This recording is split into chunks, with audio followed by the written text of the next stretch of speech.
চাঁদাবাজি, সিন্ডিকেট ইত্যাদিতে আওয়ামী লীগের জায়গাগুলি বিএনপি ও তার অঙ্গ সংগঠনে কেউ কেউ দখলদারিত্ব কায়েম করেছে, নিজেরা মারামারিতেও জড়িয়ে পড়ছে। এই নিয়ে আপনাদের শীর্ষ নেতারাও হুঁশিয়ারি দিচ্ছেন, বহিষ্কার করেছেন, কমিটি স্থগিত করছেন, তবু থামছে না কেন? আমরা কি এটা ধারণা করতে পারি যে এখন যদি বিএনপি জনগণের ম্যান্ডেট নিয়ে ক্ষমতা আসে তাহলে একই ধরনের কাজ আবার করতে থাকবে?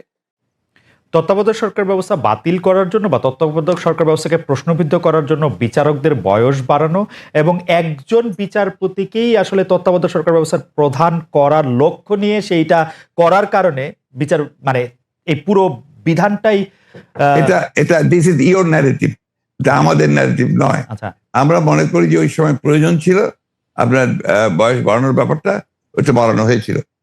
ইট মে নট ওয়ার্ক, সেটা অন্য কথা। একটা জিনিস আপনি আবার ভুলে যাবেন না যে 1/11 আগে চক্রান্তটা একটা হয়েছিল।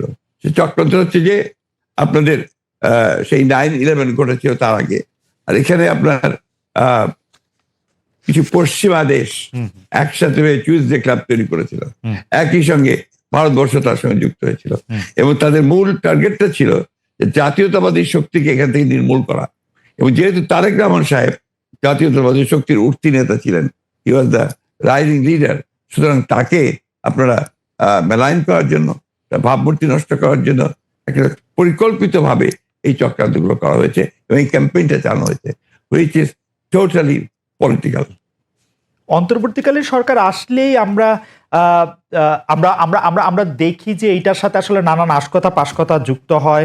আপনি যেটিকে আন্তর্জাতিক চক্রান্তের কথা আগের সরকার মানে 2007 সালে সরকার বললেন, এবার অন্তর্বর্তীকালীন সরকারের আগমনটাও কি আপনার কাছে একটা চক্রান্তের বিষয় বলে মনে হয়? কারণ আমরা দেখি যে প্রশ্ন উঠতে পারে না, প্রশ্ন উঠতে পারে না। আমরা দেখেছি এবারকার অন্তর্বর্তী সরকারের যে আগমন, এটা একটা জনগণ ছাত্রদের একটা সম্মিলিত আপনার আন্দোলন, একটা আপনার অভ্যুত্থানের ফলে। এখানে আপনি চক্রান্ত দেখছেন কোথায়? আমি এটাকে দেখছি যে এটা একটা বাংলাদেশের জনগণের একটা পুরোপুরিভাবে একটা বিপ্লবের আকাঙ্ক্ষা থেকে এটা এসেছে এবং সেখান থেকে এসেছে they want to get rid of this fascist government, Hasina government, murderer. তার বিরুদ্ধে আজকে আপনার জনগণ ফুঁসে উঠে। আপনি চিন্তা করে দেখেন, আপনি তো দেশে ছিলেন না, সেই সময় যদি দেশে থাকতেন তাহলে দেখতেন শিশু, নারী, বৃদ্ধ কেউ ঘরে ছিল না, সব বেরিয়ে পড়েছিল। কারণ এই ফ্যাসিস্ট আমেরিকার হাতে প্রায় শত শত হাজার হাজার ছেলে মেয়েরা নিহত হয়েছে, হত্যা করেছে। না, দেশে না থাকলেও আমি আসলে এই খবরগুলি সবসময় দেখছিলাম আমার নিজস্ব সোর্স থেকে, আমাদের লোকজন। এখন তো আমি মনে করি যে আমাদের সকলের উচিত, যারা আমরা দেশকে ভালোবাসি, গণতন্ত্রে বিশ্বাস করি, আমাদের এই বিষয়গুলোকে হাইলাইট করা। আমরা ফ্যাসিস্টদের যে বয়ান, যে বক্তব্য, সেই বক্তব্য যেন ফিরে না যায়। না, অবশ্যই আপনি যে প্রশ্নগুলো আনলেন এর সবই হচ্ছে আপনার ফ্যাসিস্টদের বক্তব্য। ওকে, আমি ওই সময়কার কথায় আমি আপনার কথায় একমত যে এই বয়ানগুলি আওয়ামী লীগ আসলে গত 15 বছর ধরে বিভিন্নভাবে বিভিন্ন মাধ্যমে এটি দিতে চেষ্টা করেছে। আমরাও আপনার মাধ্যমেই বা বিএনপির শীর্ষ নেতৃবৃন্দের মাধ্যমে সেটি আসলে আপনাদের অবস্থান জানতে চেয়েছি, আপনারা কনসিস্টেন্টলি আপনাদের অবস্থান জানিয়েছেন। আমি এই সময়কার কথায় আসি। এইবারের যেটিকে আপনি জনগণ এবং ছাত্রদের আন্দোলন আপনি বলছেন, যে আপনার কাছে কি মনে হয় না যে এই আন্দোলনটি বিএনপির নেতৃত্বে হলে বা বিএনপি যত বছর ধরে এই আন্দোলনটি করতেছিল সে বিএনপির নেতৃত্বে যদি আন্দোলনটি সফলতা পেত, তাহলে আসলে এই যে সরকার এবং সরকারের মধ্যে যে বিভিন্ন দুর্বলতার কথা আমরা শুনছি নানাভাবে, সেটি হতো না? আবার অন্যভাবে প্রশ্ন করলে যে এই আন্দোলনটিতে যে বিএনপি নেতৃত্ব দিয়ে সফল হতে পারল না, সেইটাকে আপনি কিভাবে মূল্যায়ন করেন? দুটো জিনিস। একটা হচ্ছে যে এখানে আপনার বিএনপি নেতৃত্বে হলে অনেক ভালো হতো, বিএনপির নেতৃত্বে হয়নি এ কথাটা বলছেন কেন? বিএনপি তো এর মধ্যে শেষ দিন পর্যন্ত, শেষ মুহূর্ত পর্যন্ত ছিল এই আন্দোলনে। এই ছাত্র জনতার আন্দোলন শুরু হয়েছে 2 মাস হলো, তার আগে তো আমরা মাঠে, এবং আমরাই আপনার মাঠেছি, আমরা জেলে গেছি, আমাদের 60 লক্ষ লোকের বিরুদ্ধে মামলা হয়েছে, আমাদের 700-এর উপরে মানুষ আপনার গুম হয়ে গেছে ইলিয়াস সহ। এইটা তো আমরা, আমাদের 15 বছর ধরে এইটা চলছে এবং অকথ্য অত্যাচার নির্যাতন আমাদেরকে সহ্য করতে হয়েছে। এবং ছাত্ররা যখন এসছে তখন আপনার তারা যে প্রথমে কোটা আন্দোলন, তারপরে সেই হত্যা, পরে সাথে সাথে তারা আপনার এক দফা আন্দোলনে গেছে। We have given total support to them. আপনি সেই সময়কার পত্রিকাগুলো দেখুন, আমার বক্তব্যগুলো দেখুন। আমি প্রতিদিন সেই সময় আপনার প্রেস কনফারেন্স করেছি ওই কয়েকটা দিন, এবং ওই দিন সম্পূর্ণ আমি ছিলাম। আমরা এখানে বিভক্তি আনতে চাই না। না, আমরা এখানে মনে করি এটা বিভক্তি না।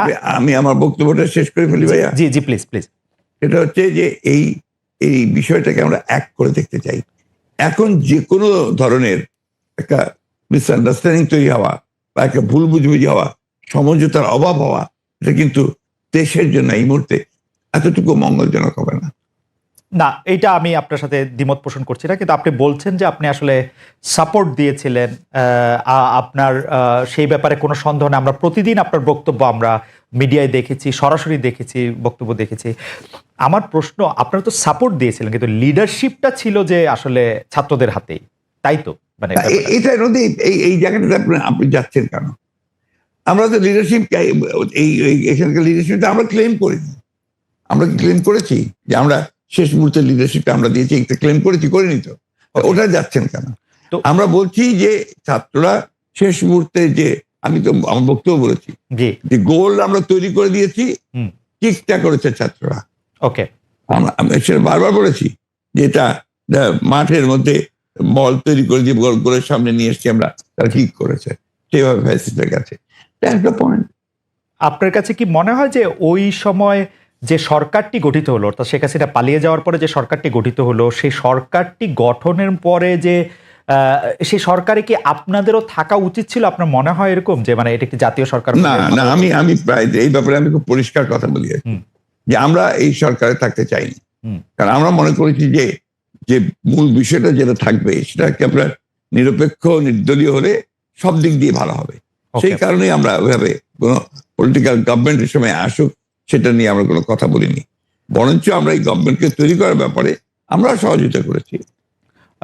নির্দলীয় নিরপেক্ষ থাকুক সেটি আপনারা চেয়েছেন। এই প্রশ্নতে পরে আসছে, ডক্টর মোহাম্মদ ইউনূস এই সরকারের প্রধান হবেন, এটি বাছাই কি আপনাদের ভূমিকা ছিল? অবশ্যই আমরা সবাই মিলিত আমার কথা বলেছি, ছাত্ররা বলেছে, কারণ আমাদের সামনে অপশন তো খুব কম ছিল যে কয়জন ব্যক্তি সারা দেশে সর্বজনপ্রিয় হবে অথবা আপনার সকলের কাছে গ্রহণযোগ্য হবে, সেটা তার মধ্যে doctor Yunus definitely number one. ইতিহাসের খাতিরে একটু জানতে চাইছি, was he the only option? No, not necessarily only option, but he was the number one option. এবং আপনাদের মাধ্যমেই সেটা টেবলড হয়েছিল? ডেফিনেটলি, ওরা ছাত্ররাও করেছে, দিয়েছে, আমরাও দিয়েছি। ওকে, জনাব নাহিদ ইসলাম, আপনার কি এই বিষয়ে কোনো কিছু বলার আছে? আপনি যদি ছোট করে বলেন, নাহলে আমরা পরের প্রশ্নে যেতাম। না, আমি একটা বিষয় বলবো যে আমাদের বাংলাদেশের ইতিহাসে যে অভ্যুত্থানগুলো আমরা দেখি সেটি কিন্তু ছাত্ররাই মোটামুটি নেতৃত্ব দিয়েছে বা সফল করতে ভূমিকা রেখেছে, সেটা 69 বলেন 90 বলেন। কিন্তু এবারের আন্দোলনে গুণগত পরিবর্তনটা হচ্ছে 69 বলেন 90 বলেন, সেই সময়ের অভ্যুত্থান ছাত্ররা নেতৃত্ব দিলেও সামনে কিন্তু একটা রাজনৈতিক শক্তি ছিল, রাজনৈতিক দলগুলোর একটা প্ল্যাটফর্ম ছিল যারা পরবর্তীতে ক্ষমতাটা নিয়েছে। সেটা 69-এ আওয়ামী লীগের নেতৃত্বে ছিল, 90-এ বিএনপি আওয়ামী লীগ সহ নেতৃত্বে ছিল।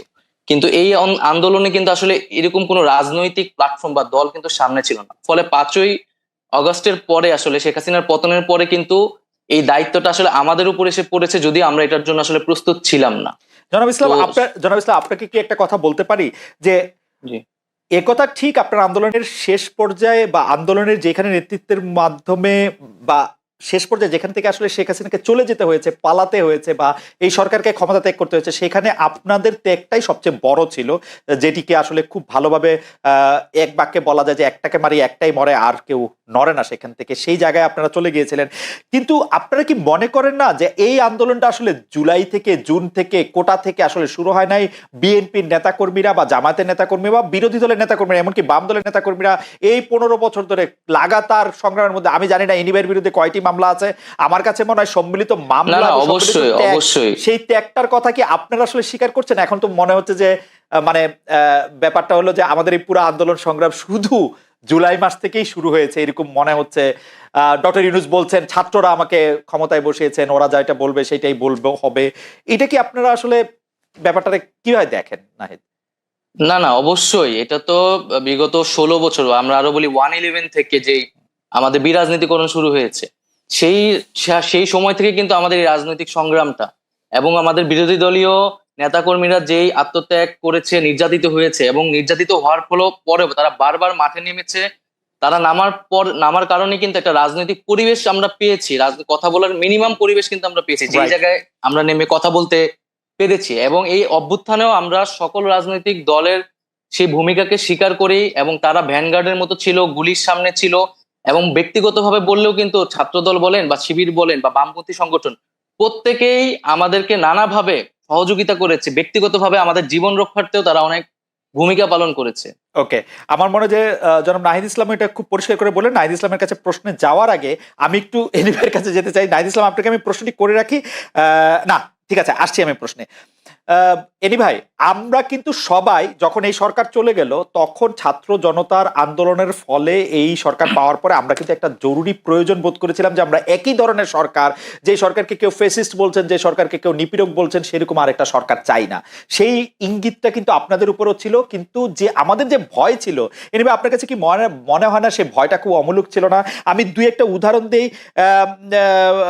এই আন্দোলনের আপনাদের সহচর সাবেক ডাকসু ভিপি বা ডাকসু ভিপি নূর থেকে শুরু করে সরকার থেকেও কেউ কেউ কিন্তু আপনাদেরকে উদ্দেশ্য করে বলেছেন এই সরকার কিন্তু অভ্যুত্থানের সমর্থনে গড়ে উঠেছে, এবং এই অভ্যুত্থানে যেহেতু একটা জাতীয় ঐক্যমত্য তৈরি হয়েছে, সকল রাজনৈতিক দলগুলা এবং ছাত্র জনতার অংশগ্রহণ ছিল, ফলে এই সরকার কিন্তু সবাইকে প্রতিনিধিত্ব করে। এই জন্য আমি এর আগেও যেটা বলেছি যে যে কোনো জাতীয় সিদ্ধান্তের জন্য আমরা কিন্তু এই রাজনৈতিক দলগুলো এবং ছাত্র জনতার ঐক্যমত্যের ভিত্তিতেই জি দেশ পরিচালনা আমার করতে মনে চাই। হয় যে একই নির্বাচনের রকম, মেয়াদের এনি ভাইও সিদ্ধান্ত প্রায় তিনি একই নিতে রকম চাই। কথাই বলেছেন, কিন্তু জনাব ইসলাম, সম্প্রতি আপনার একজন সতীর্থ, একজন সমন্বয়ক নিজেকে ঢাকা বিশ্ববিদ্যালয়ের শিবির সভাপতি ঘোষণা করেছেন। তার এই পরিচয় কি আপনি আগে থেকেই জানতেন? এরপর থেকে আলোচনা আছে যে 152 জন সমন্বয়কের মধ্যে 108 জন শিবিরের। অনেকে জানতে চাইছেন সমন্বয়কদের প্রকৃত সংখ্যা কত, তাতে কতজন শিবির নেতা রয়েছেন, অন্যান্য রাজনৈতিক ছাত্র সংগঠনের কেউ কি রয়েছেন আসলে, নাকি শিবির এবং কোন ছাত্র সংগঠন সেই অর্থে করেন না এরকম লোকই বেশি? দেখুন, আমরা যখন এই আন্দোলনটা গড়ে তুলেছিলাম, এবং আমরা কিন্তু এই আন্দোলনে কেউ রাজনৈতিক পরিচয়কে সামনে এনে এই আন্দোলনটি করিনি। সবার রাজনৈতিক পরিচয়টি এক করতে সরিয়ে আমরা দল মত পরিচয় ভুলে গিয়ে এই আন্দোলনটা করেছি। ফলে এখানে কে শিবির, কে ছাত্র দল, কে কোন সংগঠন করে, এটা কিন্তু বিবেচনা হয় নাই। এখন একটা পরিস্থিতিতে কেউ যদি তার নিজের সংগঠন, নিজের রাজনীতি করতে চায়, সেই সুযোগ কিন্তু আছে। ইভেন আমি যে নিজে যে ছাত্র সংগঠনের সাথে জড়িত ছিলাম, ছাত্র শক্তি, গণতান্ত্রিক ছাত্র শক্তি, তার নামও কিন্তু আমরা এই অভ্যুত্থানের আগে বা পরে কোথাও কিন্তু উল্লেখ করি নাই। কারণ আমরা মনে করি এই আন্দোলনটি একটা ঐক্যমত্যের ভিত্তিতে সাধারণ শিক্ষার্থীর জায়গা থেকে মূলত এই আন্দোলনটি শুরু হয়েছে, পরিচালনা হয়েছে এবং সম্পন্ন হয়েছে। নাহিদ ইসলাম, বৈষম্য বিরোধী আপনি বললেন বলে এই প্রশ্নটি একটু করতে হচ্ছে আমার। বৈষম্য বিরোধী ছাত্র আন্দোলনের সামনের সারিতে থাকা আপনারা কয়েকজন, বিশেষ করে আপনি এবং অবশ্যই আক্তার সাহেব, তারা গণতান্ত্রিক ছাত্র শক্তির নেতা ছিলেন। সম্প্রতি আপনাদের এই সংগঠন স্থগিত করা হয়েছে, এর কারণ আসলে কি? ডক্টর ইউনূসের 2.5 মাসের দল নাগরিক শক্তির সাথে এর সম্পর্ক রয়েছে কি? না, ডক্টর মোহাম্মদ ইউনূসের দলের সাথে এটার কোনো সম্পর্ক নাই। আমরা এই দলের নামও জানতাম না। ছাত্র শক্তি নামে 60-এর দশকেও একটা ছাত্র সংগঠন ছিল আসলে। তো আমরা সেটার সাথে এটা সম্পর্ক নেই, এবং এই সংগঠনটি আমরা স্থগিত করা হয়েছে কারণ যেহেতু এই সংগঠনের প্রধান নেতৃত্ব যারা, আক্তার হোসেন, তিনি নাগরিক কমিটিতে এখন কাজ করছেন, এবং আমি এবং আসিফ মাহমুদ সরকারে কাজ করছি। ফলে নেতৃত্ব ছাড়া এই সংগঠনটি কিন্তু এখন রান করতে পারছে না। ফলে এই কারণে কমিটিটি স্থগিত করা হয়েছে, এবং ছাত্র রাজনীতি নিয়ে যেহেতু একটি আলোচনা চলছে, সংস্কারের কথা চলছে, তো সেই পরিবর্তিত পরিস্থিতি অনুযায়ী আমরা সামনের সিদ্ধান্তটি হয়তো নিবে, এবং যারা এখন মাঠে আছে ছাত্র শক্তিতে কাজ করছে, তারাই মূলত ছাত্র শক্তির বিষয়ে চূড়ান্ত সিদ্ধান্ত নিবে। এই সরকার কিন্তু অভ্যুত্থানের সমর্থনে গড়ে উঠেছে, এবং এই অভ্যুত্থানে যেহেতু একটা জাতীয় ঐক্যমত্য তৈরি হয়েছে, সকল রাজনৈতিক দলগুলা এবং ছাত্র জনতার অংশগ্রহণ ছিল, ফলে এই সরকার কিন্তু সবাইকে প্রতিনিধিত্ব করে। এই জন্য আমি এর আগেও যেটা বলেছি যে যে কোনো জাতীয় সিদ্ধান্তের জন্য আমরা কিন্তু এই রাজনৈতিক দলগুলো এবং ছাত্র জনতার ঐক্যমত্যের ভিত্তিতেই জি দেশ পরিচালনা আমার করতে মনে চাই। হয় যে একই নির্বাচনের রকম, মেয়াদের এনি ভাইও সিদ্ধান্ত প্রায় তিনি একই নিতে রকম চাই। কথাই বলেছেন, কিন্তু জনাব ইসলাম, সম্প্রতি আপনার একজন সতীর্থ, একজন সমন্বয়ক নিজেকে ঢাকা বিশ্ববিদ্যালয়ের শিবির সভাপতি ঘোষণা করেছেন। তার এই পরিচয় কি আপনি আগে থেকেই জানতেন? এরপর থেকে আলোচনা আছে যে 152 জন সমন্বয়কের মধ্যে 108 জন শিবিরের। অনেকে জানতে চাইছেন সমন্বয়কদের প্রকৃত সংখ্যা কত, তাতে কতজন শিবির নেতা রয়েছেন, অন্যান্য রাজনৈতিক ছাত্র সংগঠনের কেউ কি রয়েছেন আসলে, নাকি শিবির এবং কোন ছাত্র সংগঠন সেই অর্থে করেন না এরকম লোকই বেশি? দেখুন, আমরা যখন এই আন্দোলনটা গড়ে তুলেছিলাম এবং আমরা কিন্তু এই আন্দোলনে কেউ রাজনৈতিক পরিচয়কে সামনে এনে এই আন্দোলনটি করিনি। সবার রাজনৈতিক পরিচয়টি এক করতে সরিয়ে আমরা দল মত পরিচয় ভুলে গিয়ে এই আন্দোলনটা করেছি। ফলে এখানে কে শিবির, কে ছাত্র দল, কে কোন সংগঠন করে এটা কিন্তু বিবেচনা হয় নাই। এখন একটা পরিস্থিতিতে কেউ যদি তার নিজের সংগঠন, নিজের রাজনীতি করতে চায়, সেই সুযোগ কিন্তু আছে। ইভেন আমি যে নিজে যে ছাত্র সংগঠনের সাথে জড়িত ছিলাম, ছাত্র শক্তি, গণতান্ত্রিক ছাত্র শক্তি, তার নামও কিন্তু আমরা এই অভ্যুত্থানের আগে বা পরে কোথাও কিন্তু উল্লেখ করি নাই। কারণ আমরা মনে করি এই আন্দোলনটি একটা ঐক্যমত্যের ভিত্তিতে সাধারণ শিক্ষার্থীর জায়গা থেকে মূলত এই আন্দোলনটি শুরু হয়েছে, পরিচালনা হয়েছে এবং সম্পন্ন হয়েছে। নাহিদ ইসলাম, বৈষম্য বিরোধী আপনি বললেন বলে এই প্রশ্নটি একটু করতে হচ্ছে আমার। বৈষম্য বিরোধী ছাত্র আন্দোলনের সামনের সারিতে থাকা আপনারা কয়েকজন, বিশেষ করে আপনি এবং অবশ্যই আক্তার সাহেব, তারা গণতান্ত্রিক ছাত্র শক্তির নেতা ছিলেন। সম্প্রতি আপনাদের এই সংগঠন স্থগিত করা হয়েছে, এর কারণ আসলে কি? ডক্টর ইউনূসের 2.5 মাসের দল নাগরিক শক্তির সাথে এর সম্পর্ক রয়েছে কি? না, ডক্টর মোহাম্মদ ইউনূসের দলের সাথে এটার কোনো সম্পর্ক নাই। আমরা এই দলের নামও জানতাম না। হুম। ছাত্র শক্তি নামে 60-এর দশকেও একটা ছাত্র সংগঠন ছিল আসলে। হুম। তো আমরা সেটার সাথে এটা সম্পর্ক নেই এবং এই সংগঠনটি আমরা স্থগিত করা হয়েছে কারণ যেহেতু এই সংগঠনের প্রধান নেতৃত্ব যারা, আক্তার হোসেন, তিনি নাগরিক কমিটিতে এখন কাজ করছেন এবং